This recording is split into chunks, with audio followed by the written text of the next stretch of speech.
At 40, my workouts were starting to feel like a chore.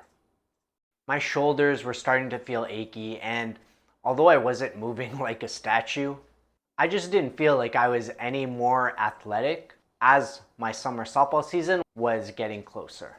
Now, I don't want to step on a bodybuilding stage. I want to play softball on the weekend without worrying about getting hurt or needing 3 days of recovery just because my legs and my groin are sore. So in the middle of a fat loss phase, I did the unthinkable. I ditched the bodybuilding focus, not forever, and switched to athletic style training with my home workouts. Here's exactly what changed in my training and whether it still led to more fat loss. The biggest issue to fix with my workouts was my achy shoulder. It must be said though, of course, if you're hurt, go see an injury rehab professional. That said, mine was more annoyance rather than impacting my daily life. So I made one big change so that I could keep going with my workouts. That change was adding regular warm-ups. This may seem like a no-brainer, but it was something I neglected to do because I was always worried it would add too much time to my home workouts. Now, obviously, I wanted a warm-up that first of all prepped my shoulders and my body without taking up too much time. Here's what moves made the cut and how my shoulder feels now 7 weeks later. I cut it down to 2 warm-up moves for my shoulders. First, a dynamic stretch to loosen up muscles that were tight, then an activation exercise to make sure I prime the muscles that help shoulders function optimally. The secret? I didn't just try boiling this down to only 2 moves. What I did instead was I created 2 separate warm-ups so that I could have 4 movements for my shoulders that each prepared them in a specific way. And I alternated between the 2 warm-ups every workout. Here's what warm-up 1 looks like, and here's what warm-up 2 looks like. Each a little bit different, but the main focus is here, where stretch out my chest muscles, activate my rotator cuff muscles, and the muscles that control how my shoulder blades move. Now that operation on my shoulders had a plan, what I adjusted next was based on the reality that while my primary fitness goal was to continue transforming my physique, which meant I was in the middle of a fat loss phase, I didn't actually want to step on a bodybuilding stage. And related to this was one more thing that my shoulder issue was making me realize. That I wasn't feeling more athletic, even though my softball season was less than 2 months away. By the way, if this shoulder stuff hits home, hit like and subscribe to my channel. It really helps me reach more busy guys who want their home workouts to not just deliver results, but also leave their body feeling better and not breaking down at age 40. So back to this next adjustment I was making with my home workouts. I usually try to be proactive.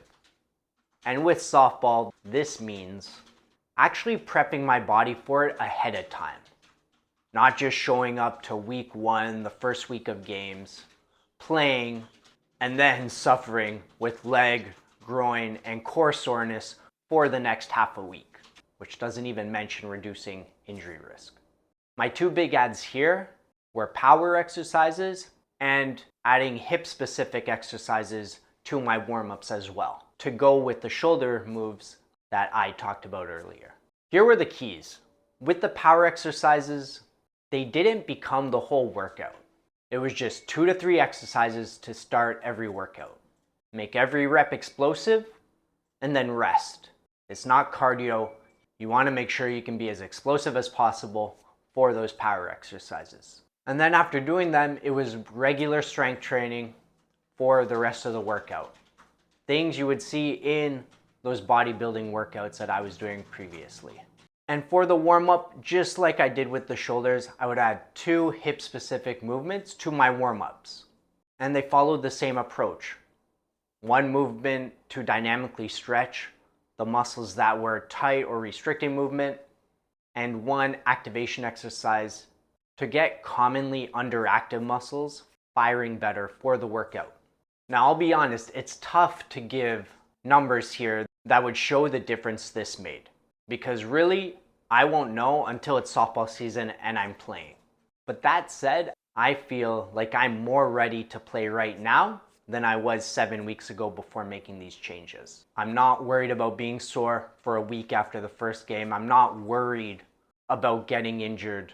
By now, my movement and athletic goals have been factored into my home workouts. But remember, my fitness priority at the time that I was starting to make these changes was to continue with my fat loss phase, to continue dropping body fat, have my weight be lower on the scale week to week, and look leaner in my progress pictures. So this was sort of an experiment to see what I could still achieve. Honestly, I didn't expect a big change one way or the other, but rather the proof that both could be done at the same time. Because if you're 40 and juggling more than one fitness goal or a primary and secondary fitness goal like I was, this is what really matters. So how much have I lost since changing up my workouts 7 weeks ago? And more importantly for you, what did I focus on to keep driving the body fat change that you can then take away and apply to get ready for the rec league sport of your choice, or just to move better while you change your physique? I still have another 2 weeks of this fat loss phase, but so far in these 7 weeks, I'm down 4.5 pounds. And this is the difference from my progress photos from 7 weeks ago to now. So that's the good news. You don't need to choose between getting lean or changing your physique and moving well or feeling athletic. You can do both at the same time. To do this yourself, focus on these two things: nutrition or calorie control, and progressive workouts. The only reason this worked for me is because I didn't leave my nutrition up to chance. I weighed and tracked the food I ate in an app. This drastically cuts down on the guesswork, which means making more consistent progress.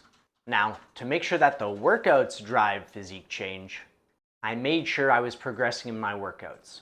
And I wrote down my weights and reps for all my exercises in a spreadsheet.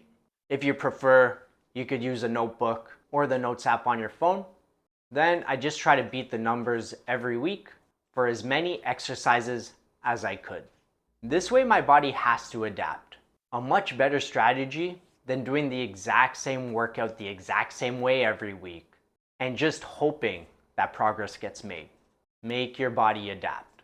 Bottom line, if you're 40 years old like me and you play rec league sports, you don't have to choose between bodybuilding style workouts to change your physique and purely athletic workouts to prep your body for sports.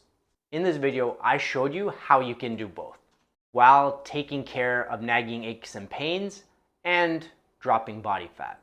Now, your workouts can be on point like this, but it still leaves nutrition as an area that can make or break the progress that you see or don't see. And in this regard, the weekends can be a turning point for achieving both aspects of your fitness goal. Don't leave your nutrition up to chance.